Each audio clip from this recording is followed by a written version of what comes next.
Hey everybody, welcome back to Cooking with Calvin. Today we are going to do a complete dinner setup. Very easy to make and something that everybody should be familiar with.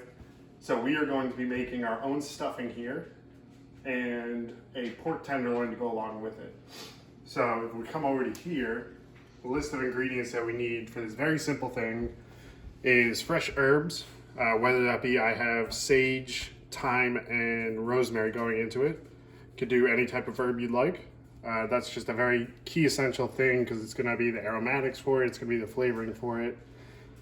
Along with that, I have diced onions, diced celery, sliced garlic, kosher salt as always, a nice piece of pork tenderloin.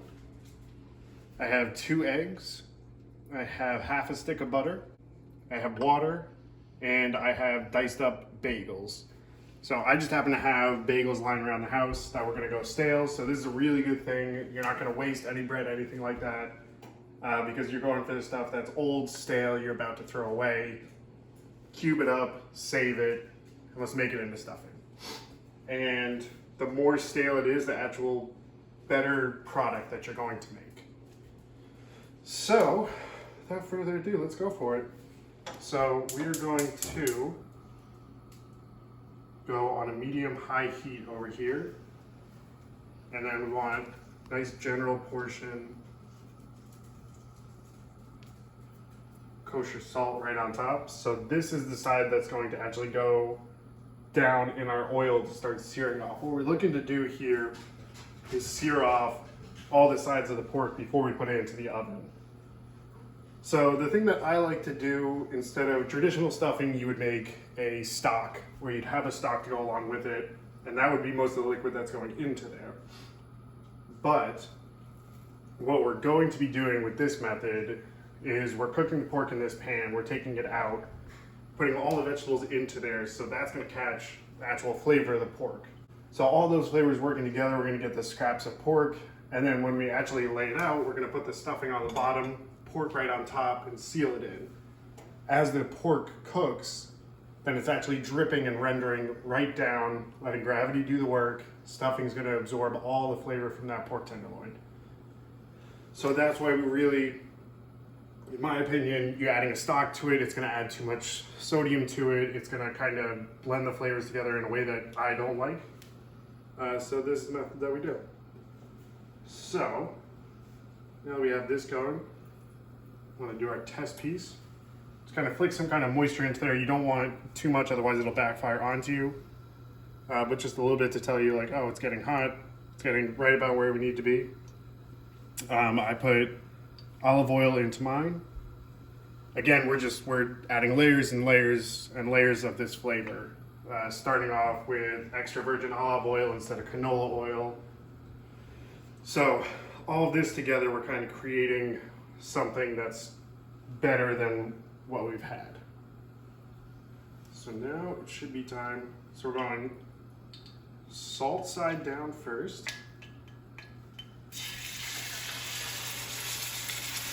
If it's too long for your pan, kind of loop it around a little bit.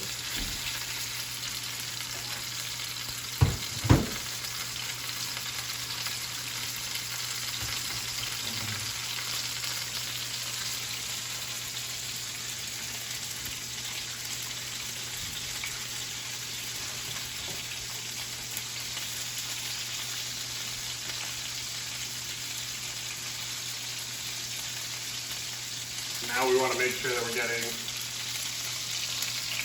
another good portion salt right on top.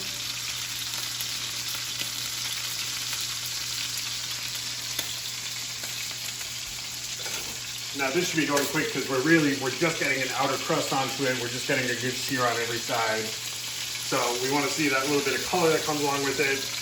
Another telltale sign that your meat is kind of searing the right way that you like is it's going to be very easy to take it off the pan. Because once it has that crust that's built up, there's not actually any surface that's sticking to the pan. It's now created a barrier between the meat and the actual pan. So once it starts giving way pretty easily, you're getting a good color.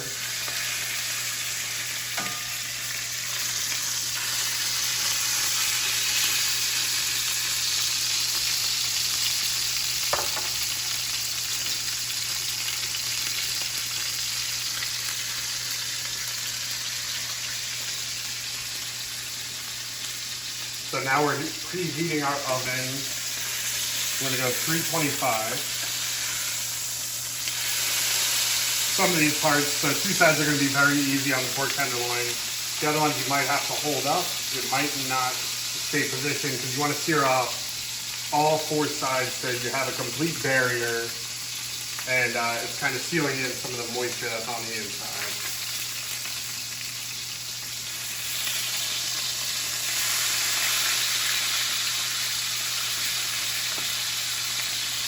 Now once you're on your fourth side, start getting that butter into there.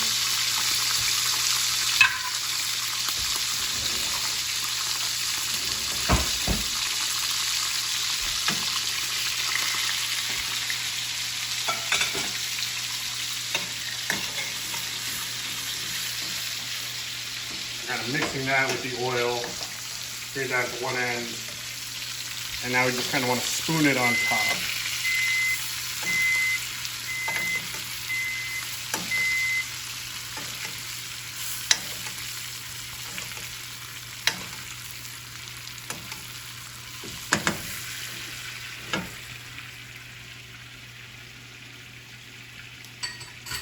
Okay, so now take our pork off, let it rest over to here.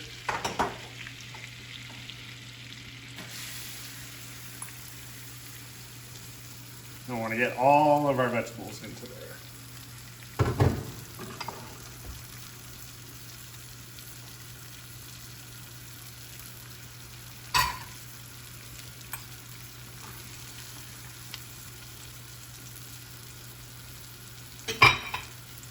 And a little bit of salt. You don't want to add your fresh herbs right away.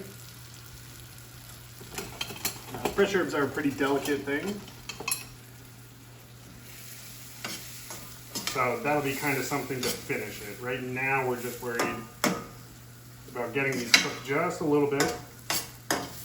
Getting all that flavor that's rendered down into the pan from the pork. Not looking for a lot of color on it. We're looking actually for them to be kind of translucent.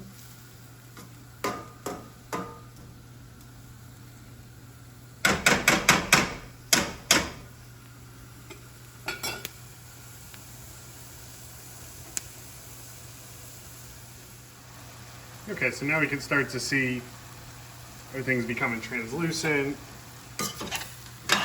You're really going off of, obviously the celery isn't going to become translucent. So what you're kind of gauging it off of is the onions. We can go ahead and drop all of our fresh herbs in there. Liquid's going to kind of protect it, make sure it's not getting burnt onto the bottom. Plus adding it now also seasons the liquid that we're putting into it.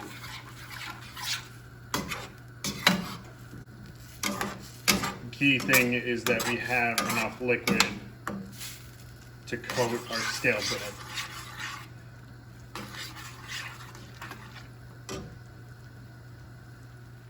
So we have everything at a nice, decent rolling boil.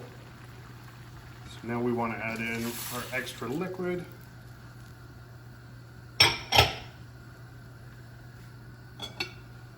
And then once we add that, we don't even really need to get that hot. You shut off all heat. And now, so the whole time you want to be working with something that's big enough so that we can incorporate everything in one dish.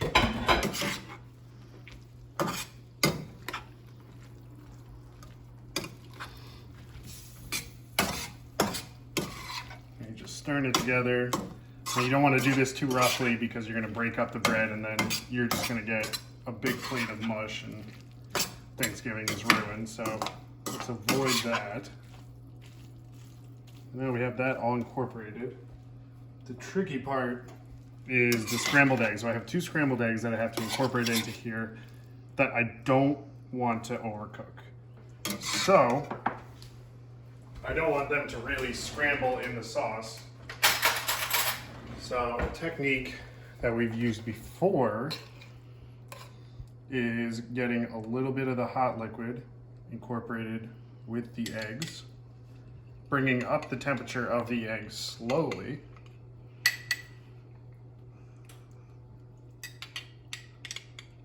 So if we just threw the egg straight into this, it would cook right away and we would have big chunks of eggs, and that's not really the focal point or what we want with our stuffing.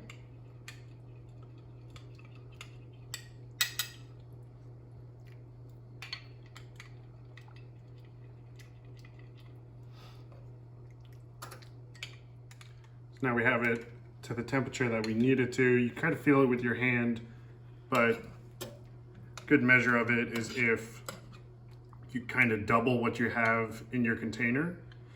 So that means that you have half of it that's the hot liquid and half of it that's the egg. So it should be up to the temperature that you'd like. Still, just as a precaution, once you get it in, move fast with it.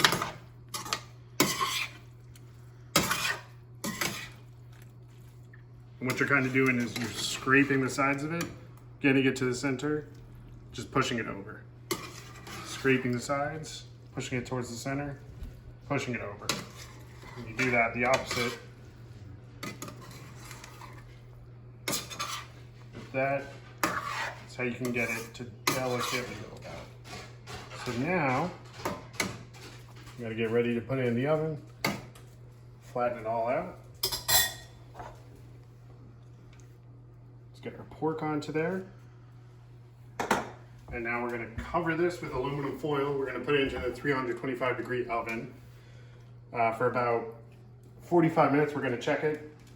Ideal temperature that we want it in the center for it is gonna be 145 degrees. That is cooked fully. So that's what we're aiming for. So we're gonna do 45 minutes and then check it after that. And then if it's still, you know, a couple temperatures or a couple degrees off on temperature, then we go 15-minute increments, 325, just until it's up to what we'd like. All right, and there we have it, just out of the oven. Added an extra 15 minutes, so overall, looking at an hour. Yeah, everything kind of absorbed most of the moisture. We let this sit for a little bit because we have to let the pork sit before we start carving it. So if we let this sit for a couple more minutes, it'll absorb all the rest of the moisture that you see on top, and then we'll be ready to serve that as well. So that'll do for this week. And yeah, till next time.